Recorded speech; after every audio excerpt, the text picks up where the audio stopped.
Bien, écoutez, bonjour à tous, bienvenue pour cette table ronde consacrée à l'expérience patient, un vecteur majeur pour améliorer l'accès à des soins de qualité. Alors je vais commencer sans plus tarder, puisque le temps est déjà parti, en présentant nos quatre intervenants. Alors à ma droite, le docteur Claire Georges, qui est présidente du collectif des permanences d'accès aux soins de santé. Voilà, qui travaille à la place de Saint-Louis à Paris. Le docteur Luc Boileau, président de l'INEST, donc vous le connaissez maintenant, l'Institut national d'excellence en santé et en services sociaux au Québec. Voilà, le docteur Catherine Grenier, de la Haute Autorité de Santé, de la Direction de l'amélioration de la qualité et de la sécurité des soins. Et enfin, Floréal Pex, du groupe Elior, qui est directeur du département qualité et méthode. Donc je suis ravi d'avoir le plaisir d'animer cette table ronde, donc en tant que directeur de l'Institut français de l'expérience patient. Vous l'avez entendu tout au long de la journée d'hier, cette thématique a été évoquée par un grand nombre d'intervenants, de Helena Santé, en passant par H4D qui présentait sa cabine hier. Vraiment, cette thématique de l'expérience patient a été particulièrement présente dans ces journées. Donc je remercie Didier As de son invitation. Alors, vous le savez peut-être, mais dans quelques jours, ce sera le 50e anniversaire de la mort de Martin Luther King. Et j'ai voulu commencer cette table ronde en demandant à chacun de mes invités s'il formulait un rêve pour le système de santé, pour rester dans cette idée de prospective. Et donc, je vais commencer par leur donner la parole sur ce sujet. Dans cet ordre ? Écoutez, alors moi, j'émettrais le souhait qu'on puisse continuer à produire des soins, les meilleurs soins de qualité pour tous, et tout en assurant la durabilité du système de santé. Je pense qu'il fonctionne. Quand il m'a posé la question hier à en disant « Tu vas devoir compléter la phrase suivante. Si j'avais un rêve à formuler, ce serait d'être… » Puis là, il m'avait dit « ministre de la Santé », mais non. Alors, ce serait… je vais juste le reprendre en disant… Non, c'est pas garanti, mon Dieu. Ça aussi, vous effacez. Mais le point, c'est vu qu'on parle de la participation des patients, et je suis sérieux en disant ça, ce serait d'avoir un système de soins ou de santé qui progresse avec un souci constant, systématique, à tous les niveaux, de l'implication du patient pour savoir qu'est-ce qu'il veut, qu'est-ce qu'il a besoin, qu'est-ce qui le satisfait, qu'est-ce qui fait en sorte qu'il sorte de l'expérience comblée, non pas nécessairement par une maladie ou un problème de santé réglé entièrement, mais par un accompagnement, une compréhension de sa route à l'intérieur de ce système-là et de sa progression par la suite. C'est ça. Alors, tantôt, on en Et si ça peut te conduire à devenir ministre par ailleurs? Non, là, c'était vraiment une farce, hein, s'il vous plaît, parce que là, il y a des gens ici qui ont des oreilles et des bouches surtout, alors ça peut être embarrassant. Catherine? Je l'entends déjà. Oh, excusez-moi. Non, je vous en prie. Alors, un système, je vais être un petit peu complémentaire de Luc. Je vais dire un système qui permet d'avoir que des soins pertinents, des soins utiles, et donc des soins pour améliorer la santé des patients, donc en complément de l'amélioration de leur expérience. D'abord, cet élément-là. Ici, I have a dream, ce serait tout ce qu'on a vu hier, égalité, équité et qualité des soins pour tous. Merci à tous de vous être prêtés à cet exercice. Alors, l'expérience patient, un vecteur majeur d'amélioration de la qualité des soins. Ce qu'on a entendu au cours des précédentes interventions, c'est que finalement l'expérience patient était intéressante à différents moments du parcours de santé des personnes. On a même parlé, je crois, hier de moments de vérité. Donc ma première question, c'est est-ce que le moment de l'entrée du patient ou de l'usager dans le système, est-ce que c'est un moment de vérité ? Et est-ce que vous voulez bien nous parler, chacun de vos contextes, de ce moment de l'entrée dans le système? Peut-être en commençant par vous, Claire. Bien sûr, avec plaisir. Alors j'ai une petite présentation, si vous voulez bien. Voilà. comme souvent, pour illustrer les propos, un cas clinique est souvent assez parlant et c'est ce que je vais présenter très rapidement. Donc à partir des passes qui, pour moi, allient beaucoup de choses. Les traditions de l'hôpital public, du service public, et aussi une innovation frugale, innovation organisationnelle. La suivante, s'il vous plaît. Alors les passes... non, pardon, je peux prendre le petit boîtier. Merci. Donc les passes, tout le monde connaît un peu, mise en place dans le cadre de la loi de lutte contre les exclusions en 1998. Ce sont des dispositifs médico-sociaux qui favorisent l'accès aux soins pour les démunis. Et nous, on fait alors, un peu plus de 400 passes en France. Et je vais faire un focus sur le modèle de la passe dédiée, dans le sens que c'est une passe médico-sociale dans une unité de lieu, plusieurs professionnels, infirmières, assistantes sociales, médecins, psychiatres et éventuellement d'autres professionnels qui peuvent intervenir. Donc pluriprofessionnalité, unité de lieu, ce sont des soins ambulatoires, donc c'est pas l'hospitalisation, et le financement est limité. Donc nous on reçoit une enveloppe limitée, un financement MIG, et la difficulté vient que, en particulier d'un public très varié, c'est vraiment très très hétérogène, polymorphe, et avec aussi bien des travailleurs pauvres, personnes migrants, des mineurs isolés. Et voilà, je vais prendre un cas qu'on a rencontré, pour lequel on nous a sollicité un petit peu tardivement, qui illustre un peu la complexité qu'on peut avoir. Un patient qui arrive à l'hôpital Saint-Louis le 4 avril de l'année dernière, aux urgences. Il est arrivé quelques jours avant en France et il se présente avec des douleurs des membres inférieurs et, entre guillemets, des problèmes rénaux. Rapidement, on comprend que ce patient a une insuffisance rénale terminale, diagnostiquée récemment au Sénégal. Un patient qui n'a pas de prise en charge sociale, situation difficile. Alors voilà, donc j'ai représenté le schéma, c'est un peu petit, le parcours clinique, et finalement, alors c'est toujours ces situations qui sont difficiles, urgence, patient va aux urgences, c'est pas encore une urgence, alors il est repassé à un moment donné par la passe, puis aux urgences, il est ressorti, et finalement à un moment donné, il s'avère que forcément la situation devient aiguë, très urgente. Le patient va être hospitalisé en réanimation quelques jours, puis hospitalisé en néphrologie, repassage en réanimation, puis 1 mois de néphrologie. Puis là-dessus, la prise en charge se met en route. Et ce que je voulais identifier là, c'est que chacun va faire au mieux, mais sans coordination. Donc, évidemment, comme il a besoin de dialyse, la programmation de dialyse 3 fois par semaine. Mais par ailleurs, on trouve qu'il a une infection par le VIH, un traitement est donné par le service de maladies infectieuses pour un coût non négligeable de plus de 900 € par mois. Bon, par ailleurs, le service social lance une démarche d'obtention d'aide médicale État. Et par ailleurs, l'administration ne voit pas vraiment ce qui se passe, parce qu'à chaque fois, il y a un certificat de soins urgents. Donc, il y a un moment donné, quand on se retourne, parce qu'on nous sollicite sur cette situation, je vais voir l'administration, je dis, mais où est-ce qu'on en est? Et on regarde, ce patient doit plus de 100 000 € à l'hôpital. Alors, on a recreusé un petit peu, puis alors, finalement, on a essayé de reprendre l'histoire antérieure. Ce patient, les petites flèches qu'on a identifiées en amont, il a déjà été dialysé, en fait, plusieurs fois, apparemment 8 fois au Sénégal, et finalement, il n'était pas vraiment satisfait de ça, et il a tenté sa chance en France. Il faut savoir que son frère avait été transplanté en France, à l'hôpital Saint-Louis. Alors, finalement, je me suis dit, mais qu'est-ce qu'on est en train de faire pour ce patient? On l'a mis, chacun voit une prise en charge de façon parallèle. Et je me suis dit, je vais aller voir ce patient, lui poser des questions, savoir voilà, l'expérience patient, comment il vit, qu'est-ce qu'il demande. Et finalement, il s'avère que c'est un patient qui, quand même, qui a une bonne situation, entre guillemets, au Sénégal, parce qu'il est chef de la communauté, il est marabout.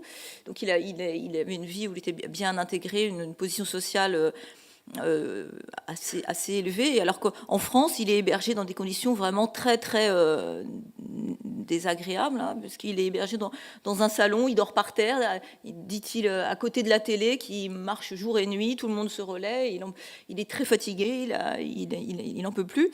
Et puis, bon, là, les personnes autour de lui se cotisent pour lui payer le transport vers Saint-Louis pour les dialyses.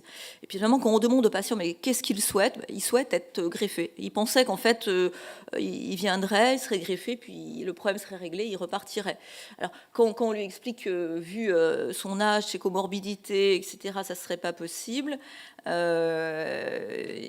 va envisager la situation avec tous les éléments des explications qu'on va lui fournir. Donc, c'est-à-dire les conditions de vie très, très défavorables, l'impossibilité de greffer et finalement l'un dans l'autre.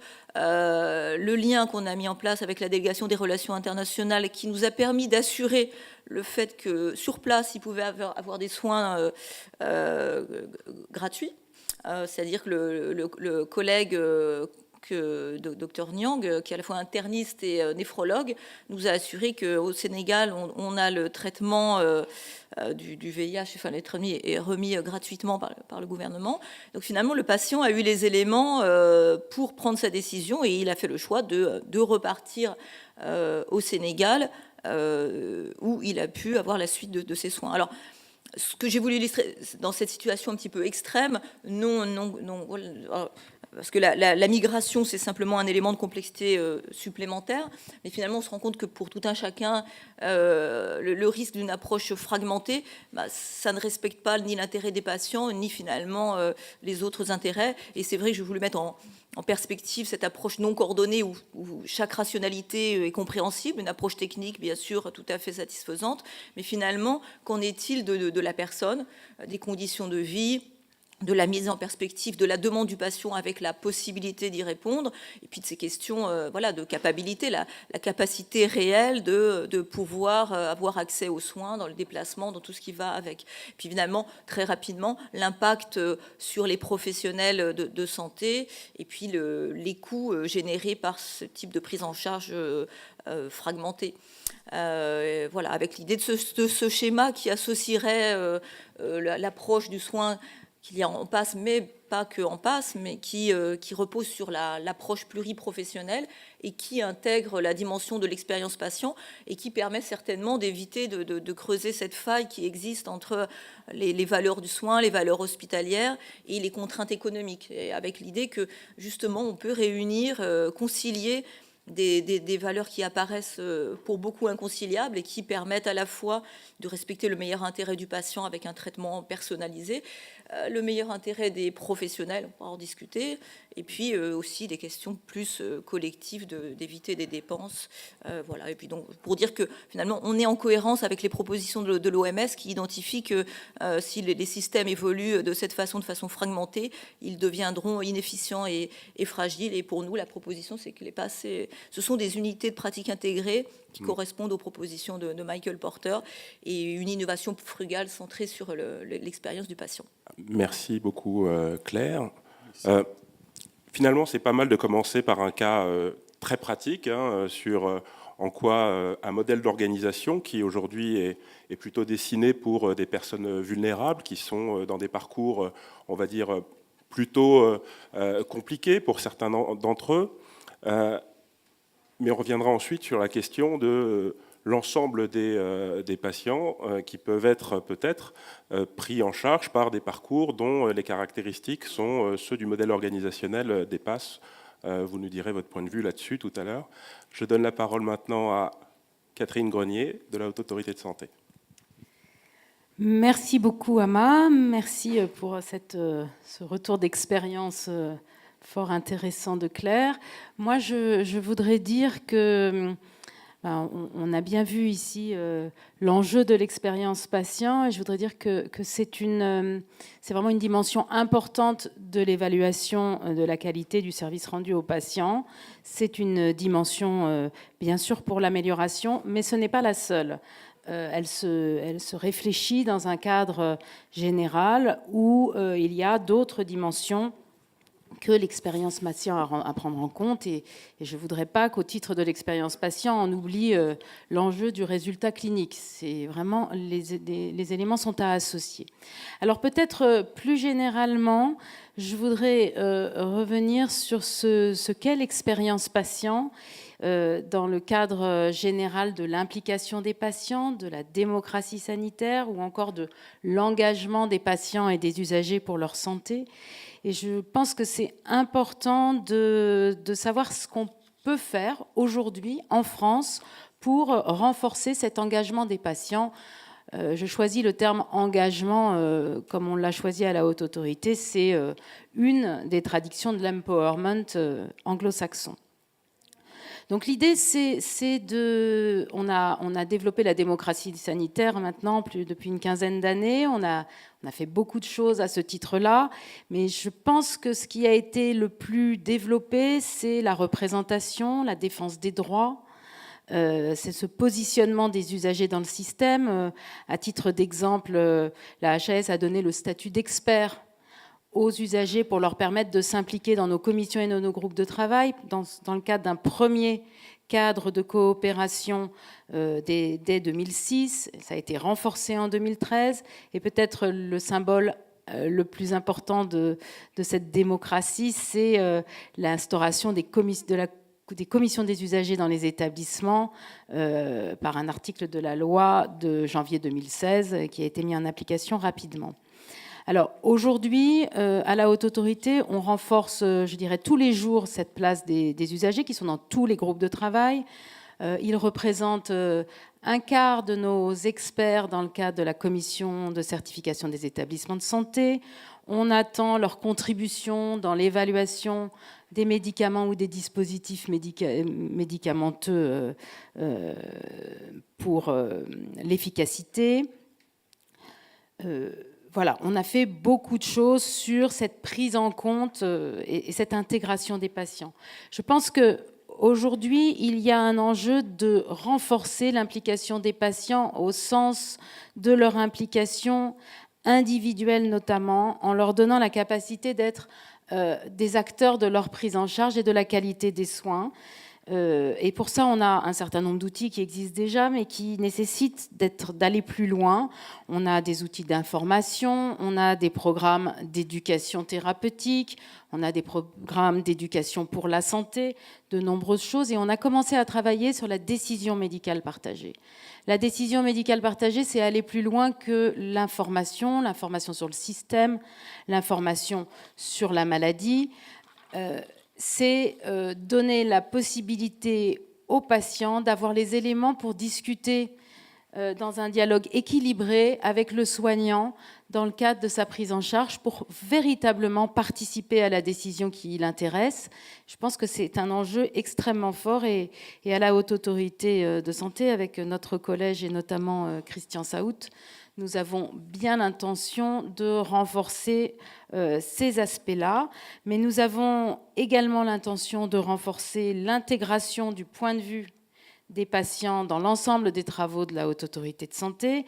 Et je voudrais dire que nous avons déjà un dispositif qui s'appelle ISATIS, qui est la mesure de la satisfaction des patients, donc qu'on peut trouver réducteur, mais qui a posé le principe du retour du patient, du retour d'expérience du patient sur ses prises en charge, et qui sera développé d'ailleurs, puisque la ministre le demande dans le cadre de la stratégie de transformation du système de santé. Je voudrais dire aussi qu'un des enjeux pour nous, c'est la co-construction et la participation, sans doute autrement, des patients et des usagers à nos productions. Peut-être pas seulement en étant quelques experts au sein d'un groupe de travail à majorité professionnelle, mais essayer de voir comment on peut avoir des méthodes qui permettent une implication plus en co-construction. Parce qu'on voit bien que quand on est quelques experts représentants d'usagers au sein d'un groupe de professionnels, eh bien, on n'existe pas totalement. Donc, on va essayer de travailler cette question spécifiquement. Voilà, je vous remercie. Merci beaucoup, Catherine. On a avec nous également Floréal Pex, donc, je le disais, du groupe Elior, dont je crois la qualité, le confort de vie des patients est une des préoccupations majeures. Qu'est-ce que vous avez envie de nous dire sur l'accès aux soins de qualité par l'expérience patient ? Notamment au niveau de l'expérience patient, je pense qu'on l'a vu vraiment sous le prisme de l'accès aux soins et de la qualité des soins. Et je pense aussi qu'il y a des facteurs exogènes aux établissements qui peuvent influer sur celle-ci. Donc nous, on a travaillé vraiment sur quatre points. Le premier, c'est la transformation du système de santé et des progrès technologiques. Donc le développement de l'ambulatoire, également le développement de la collaboration ville-hôpital, l'évolution vers un paiement au parcours et également sur les nouvelles techniques, des progrès technologiques et tout ce qui est traitement à domicile. Également l'évolution de la population, donc l'augmentation du nombre de personnes âgées. Donc à partir de 2025, on aura une augmentation de 200 000 personnes de plus de 85 ans par an. Le développement des maladies chroniques. Sur 20 ans, on a multiplié par 4 le nombre de patients. Et également l'éclatement des familles où, donc, bien souvent, les enfants n'habitent plus forcément dans la ville d'origine de leurs parents. Après, on voit aussi une évolution des besoins de la population, le besoin d'immédiateté, le besoin d'avoir beaucoup plus de services. Et le quatrième point, c'est tout ce qui est développement du numérique avec tout ce qui est objets connectés, l'IoT, l'e-santé et également le développement des sites Internet sur lesquels on va pouvoir procéder à une évaluation de la qualité des établissements de santé. Donc avec l'ubérisation un peu de la santé. Et moi, je voulais attirer aussi l'attention sur l'expérience patient, où je pense qu'elle doit être prise dans son ensemble, donc c'est-à-dire pas concentrée uniquement sur l'établissement, mais sortir aussi des murs de l'établissement. Et je pense que l'expérience patient doit être prise vraiment sur avant, pendant et après l'hospitalisation. Et je pense qu'on doit aussi sortir de ce regard uniquement soin et apporter vraiment un service aussi global. Merci Floréal, vous avez raison d'évoquer tout l'intérêt qu'il y a à considérer l'expérience patient en dehors du champ restreint de l'hôpital ou de l'établissement. Il y a ici beaucoup d'acteurs du secteur médico-social, donc je veux dire aussi qu'on a beau parler d'expérience patient, ça concerne également l'expérience des citoyens en santé, donc les usagers dans les établissements médico-sociaux, comme je l'évoquais un peu plus tôt tout à l'heure. On fait un saut du côté du Québec, Luc ? Oui, moi, je ne veux pas être redondant avec ce qui vient d'être dit par les trois collègues. Je trouve intéressant l'exemple qui était cité au point de départ. On est moins confronté à ce type d'exemple exactement le même là, au Québec, mais la complexité des soins dans des environnements complexes puis des situations sociales qui sont perturbées, on y est aussi. Je vais quand même dire 2-3 éléments avant de concentrer sur un regard plus porté à partir de l'INES. Je pense qu'une des premières choses sur l'expérience patient qui nous saute d'en face, c'est qu'on n'a pas besoin de beaucoup de données pour s'apercevoir de ce qui est évident. Alors, quand on a des gens qui font la queue, qui attendent de longues heures pour un service à l'hôpital ou dans des cliniques ou autres, et puis qui sont de véritables patients, mais pour patient dans le sens d'être patient. Là, il y a vraiment quelque chose qui doit être amélioré et il y a beaucoup d'efforts qui sont mis de ce côté-là. Bien sûr, en France, là, vous avez un relief d'accès qui est largement solide et puis apprécié. Du côté du Québec, on a donné quelques données hier, mais il y a une progression, une amélioration, il faut la continuer. Encore faut-il que lorsque l'accès est réalisé, il faut que les services soient de qualité et pertinents, comme vous l'avez dit, ce en quoi nous sommes totalement engagés, là, comme INES, mais comme système de santé aussi. Mais ça ne veut pas dire non plus qu'il doit y avoir des ruptures avec l'implication du patient qui, comme vous venez de le souligner, doit se retrouver à toutes les étapes de la trajectoire de soins, même de vie, mais la trajectoire de soins ou de services, du premier lieu de contact jusqu'au dernier lieu. Et en ce sens-là, le Québec a cherché dans les dernières années à configurer des espaces d'implication très, très ciblés qui ont une portée significative, par exemple comme les mesures médicales anticipées advenant des difficultés dans un prolongement de la vie sur des capacités qui sont amoindries. Donc, des choses qui sont très bien faites et qui nécessitent une implication forte entre le clinicien et son patient. C'est bien, hein, ce qu'il fait, c'est vraiment, c'est toujours amusant. Pas toujours, mais là, ça l'est. Alors, donc, ça, c'est un exemple. Les soins de fin de vie, l'aide médicale à mourir récemment, récemment, ça fait à peine quelques années, là, on a un espace d'aide médicale à mourir où, évidemment, l'implication des patients est majeure. En tout cas, sur le territoire québécois, ça a pris beaucoup de valeur et sur l'espace canadien aussi. Mais je veux juste revenir sur un autre item. Et là, vraiment, Catherine a souligné ça de façon très délicate, cette question de l'implication des patients. Et ce qu'on a essayé de faire, l'exemple de l'INES, l'INES est apparenté beaucoup à la HAS. Donc, si vous voulez vous faire une image, là, c'est une organisation qui va situer tout le Health Technology Assessment là, pour l'évaluation des médicaments, des technologies. Donc, c'est assez en miroir avec ce que la HAS fait. C'est pas exactement tout le même spectre de responsabilité, mais beaucoup de points de croisement. Et notamment aussi cette question de donner un avis ou des recommandations sur des hautes technologies et comment les refléter là, dans le système de santé. Alors, on avait et on a de façon structurée depuis l'origine de l'INES le concept de patient consulté, l'expérience patient. Il fait partie des ingrédients, son opinion est importante quand on fait de la délibération sur des médicaments, sur des technologies, mais on est passé de patient consulté à patient partenaire. Et ça, c'est pas du tout pareil. Ce qu'on vient de faire comme expérience, c'est la première au Canada. Là, on s'est assuré de vérifier comme il faut. Par exemple, pour les défibrillateurs cardiaques implantables, qui ne sont pas une petite technologie, c'est quand même pas rien d'avoir un défibrillateur, c'est quelque chose de sérieux. On le faisait, on en a mis beaucoup là, au Québec, et là, on est dans la phase de réimplantation, parce que les gens ont heureusement survécu. Et on a délibérément choisi, et dans la progression de cela, avec la complicité de personnes que certaines connaissent, là, Marie-Pascale Paumé, Michel Deguise, c'est eux qui sont les artisans maîtres de tout cela.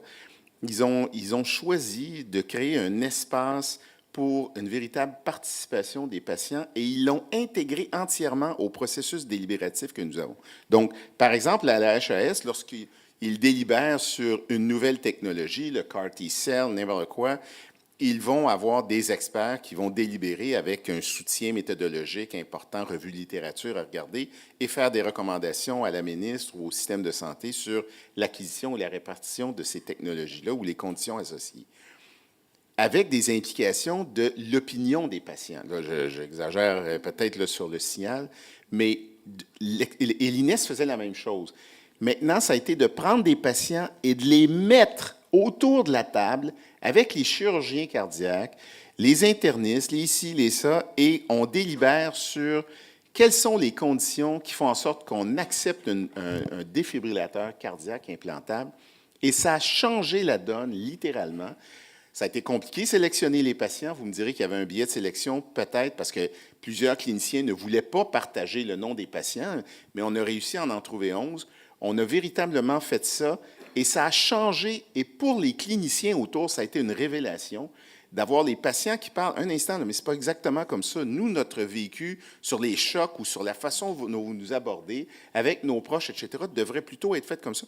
Alors, les recommandations ont changé, et elles sont maintenant beaucoup plus ciblées sur les besoins des patients, sans perdre de repère sur la hauteur de la spécificité technique autour de ça, mais ils ont participé à tout, donc incluant les délibérations techniques, technologiques, dans lesquelles ils ont apprécié apprendre, mais ils ne sont pas venus modifier ça, mais plutôt comment on aborde les patients, comment on fait le suivi, comment on les informe dans le processus, comment on les accompagne. Ça a changé beaucoup. Et d'une telle manière que c'est maintenant un engagement presque systématique de l'INES de chercher à faire ça. En tout cas, pour toutes les nouvelles, les thérapies avancées, on va être là. Excusez-moi, je sens que tu veux que j'arrête, alors j'arrête. Non, mais je sais que tu aurais pu continuer encore Je pensais un que long t'étais moment. pour applaudir. là, mais ce- bon, en tout cas. Non, pas tout de suite, on réserve ça pour tout à l'heure, Luc. Mais c'est vrai qu'à tous ceux qui se posent la question de pourquoi on regarde si souvent du côté du Québec quand on parle engagement des patients, je crois que ce que tu nous dis là est effectivement très, très inspirant. Alors, on a évoqué des choses qui relèvent de l'engagement des patients et de l'intérêt, et notamment ta dernière intervention, de l'intérêt qu'il y a à faire participer les patients à toutes les étapes du fonctionnement du système de santé. Je voudrais quand même revenir sur la question de l'accès à des soins de qualité, et notamment poser la question à Catherine et Floréal qui l'ont abordé dans leur intervention. L'accès aux soins, ça commence parfois chez soi pour le patient qui se pose des questions sur quel point d'entrée dans le système. Dans quelle mesure vous pensez que on apprend des patients pour finalement mieux permettre l'entrée des citoyens et des patients dans le système? Est-ce qu'on peut les aider, les accompagner dans cette démarche en partant de leur propre expérience? Merci. Alors évidemment, on le sait déjà par un certain nombre d'enquêtes, notamment l'enquête du Commonwealth Fund au niveau international qui nous permet de comparer les résultats de 11 pays qui participent à ces travaux et qui sont très portés sur la question de l'accessibilité vue en population générale, en population âgée ou via les médecins généralistes. On a d'autres éléments pour répondre à cette question. C'était évidemment un enjeu clé. C'est pas un sujet qui est non identifié, c'est un sujet qui est identifié, sur lequel des initiatives sont prises, pas encore visibles au niveau national de manière efficace, mais je pense que on va s'y atteler activement, parce que c'est aussi un des enjeux qui a été affiché dans la transformation du système de santé. Donc, quels sont les enjeux? C'est de définir clairement les portes d'entrée, de définir clairement le système qui est disponible, que ce soit en santé aiguë ou les autres services de santé qu'il peut y avoir, hospitaliers ou non, et puis tous les enjeux sociaux et médico-sociaux, bien évidemment. L'ensemble doit pouvoir être lisible pour les usagers, et je dirais que ne cherchons pas à la complexité au premier abord, déjà les points d'entrée, comprendre comment ça peut fonctionner. Alors après, il y a quand même un point d'entrée majeur dans l'organisation du système de santé, c'est le médecin traitant. Ce médecin traitant, il doit être... il est évidemment une porte d'entrée. La plupart, une grande majorité des patients, des usagers français ont un médecin traitant. C'est quand même un point fort. Alors après, il y a la difficulté d'accès à ce médecin traitant. On est bien d'accord, mais c'est déjà un point. Et je crois qu'il y a aussi un enjeu sur l'information de ce médecin traitant, parce que même le médecin traitant est souvent en difficulté pour orienter les patients. Donc on a un vrai sujet de lisibilité, et pour cela, de nombreux acteurs sont mobilisés. Je pense que l'enjeu, c'est de capitaliser sur toutes ces expériences et de choisir un axe et de s'y tenir pour qu'il y ait un système public d'information lisible pour la population. Mais je pense que c'est un sujet qui est pris en main. Il y avait peut-être Floréal qui voulait réagir, parce qu'il a parlé tout à l'heure de l'apport du numérique, il évoquait les sites internet, et je crois que beaucoup de patients aujourd'hui sont confrontés à leur ordinateur et à leur site internet quand ils se posent des questions sur par où entrer dans le système. Dans le système, oui, et puis tout basiquement aussi, il y a eu une enquête qui a été faite par Odoxa pour Unicancer, et qui était que la plus grande préoccupation d'un patient en arrivant sur l'établissement, c'était de trouver une place de parking. Donc hier, j'ai bien aimé notamment l'intervention sur la clinique italienne, où ils avaient travaillé effectivement sur ce principe, c'est comment j'accède à l'établissement. Et c'est vrai que bien souvent pour les patients, c'est toujours aussi une problématique, comment je me repère sur l'établissement. Alors effectivement, on est très axé sur le soin, sur comment je rentre dans le système de soins, mais je pense qu'il y a aussi des est question à se poser bien en amont sur effectivement quelles modalités je mets pour que le patient puisse se repérer facilement à l'intérieur de l'établissement, comment j'accède à l'établissement, puisque l'un des premiers critères de choix d'un patient, c'est donc bien sûr le bouche à oreille avec le médecin qui est connu, et également la proximité de l'établissement. Donc toutes ces conditions d'accès sur l'établissement de santé va aussi favoriser l'expérience patient. Donc ne pas oublier l'accès, y compris pratique, géographique, aux établissements.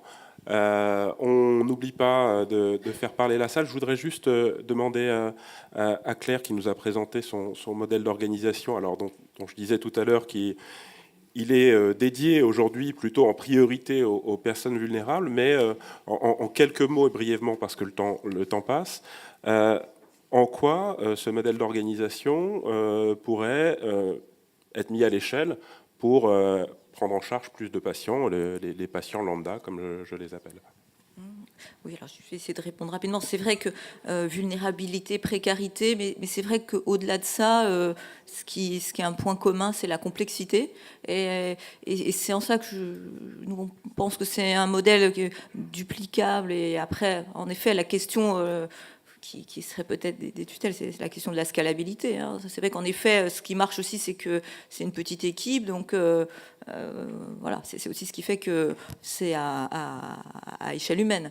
Mais en quoi ça me semble un modèle, c'est qu'en effet, on voit que le système est fragmenté, y compris médicalement, dans nos hôpitaux, pas simplement à la PHP, mais il y a déjà plusieurs services de neuro à la Pitié, plusieurs services d'hémato à Saint-Louis, donc il faut déjà se retrouver donc dans cette fragmentation médicale, puis le silo, enfin tout ça c'est déjà bien décrit et le diagnostic est clair, mais là c'est une vraie proposition de simplification, parce qu'en fait c'est un peu, enfin on a parlé couteau suisse, tout en un, tout sur place quoi en fait, donc c'est vrai que c'est cette modalité très pratique, plusieurs professionnels, unité de lieu. Ça va vite et finalement ça évite tous ces parcours fragmentés qui sont longs, la maladie évolue, ça coûte cher.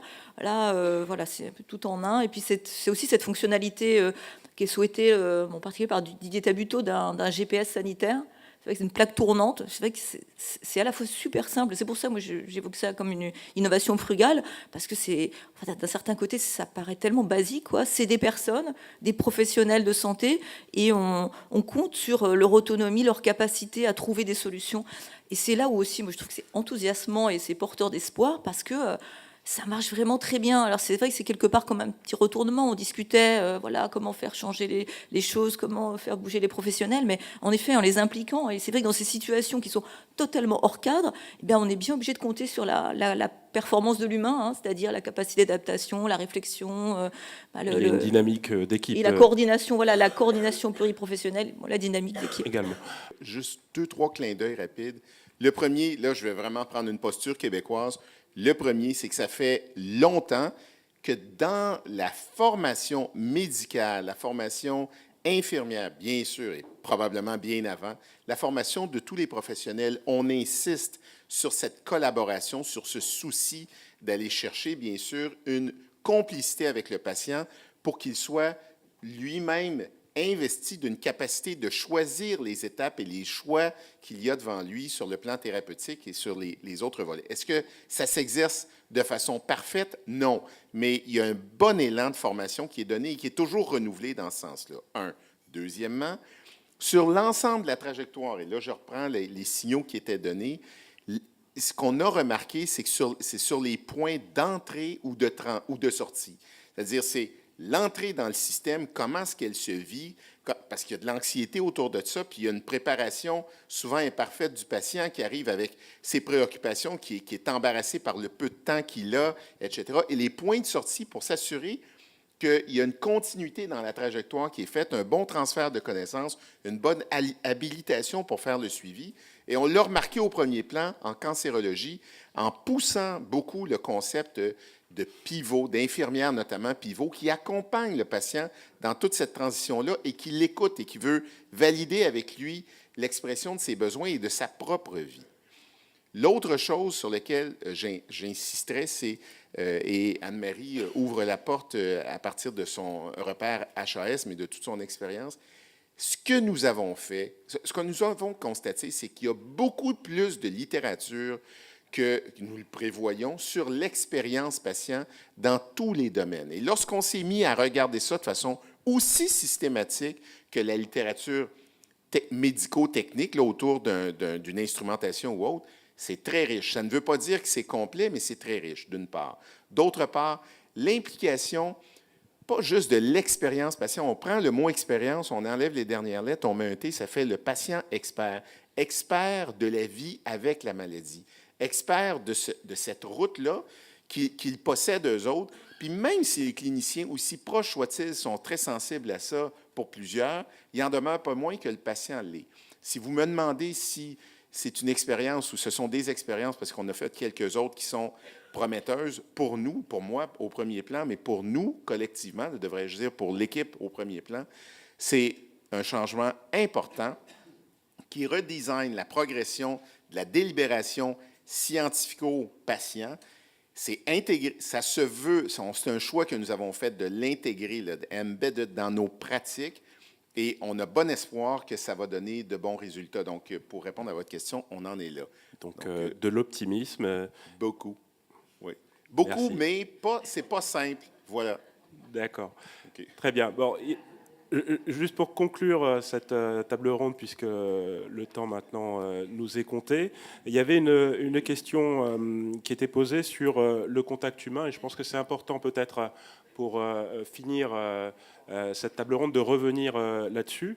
La formation des professionnels et le développement de leur capacité à interagir avec le patient.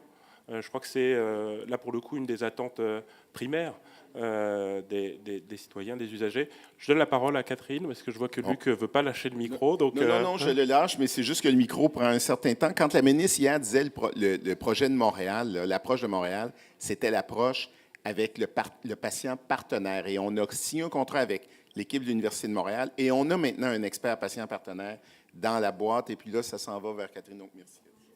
Non, mais je vais dire qu'on suit, on suit l'exemple canadien, qu'il y a des choses qui sont faites en France aussi. Pardon, québécois. Je fais des raccourcis, effectivement. Ça fait une Québécois. grosse Heureusement, je ne me suis pas trompée de pays déjà, mais québécois. Évidemment, enfin, on identifie très bien dans les déterminants de la qualité et la sécurité des soins l'enjeu du savoir-être des professionnels. C'est un enjeu qui est extrêmement bien identifié, qui fait partie de nombreuses formations. L'intégration des patients experts dans les programmes de formation des médecins et des paramédicaux, ça existe aujourd'hui. Je pense que c'est encore aujourd'hui des expériences pilotes, mais on va dans ce sens et on est convaincu de l'importance. Et d'ailleurs, je pense que le meilleur indicateur, c'est le fait que les professionnels en formation, quand ils sortent de ce type d'échange, ils sont extrêmement enrichis et ils s'en rendent compte. Donc voilà, je pense que tout le monde va adhérer à cette co-construction. Voilà, je vous remercie, je remercie chaleureusement déjà chacun des intervenants pour leur contribution. Merci à vous de votre attention et conclure en disant qu'à la lumière de tout ce qu'on a entendu aujourd'hui, l'expérience patient est donc un champ important du développement de la qualité en santé et j'espère que chacun d'entre vous aura pu en prendre conscience à l'occasion de cette table ronde. Merci à vous de votre attention.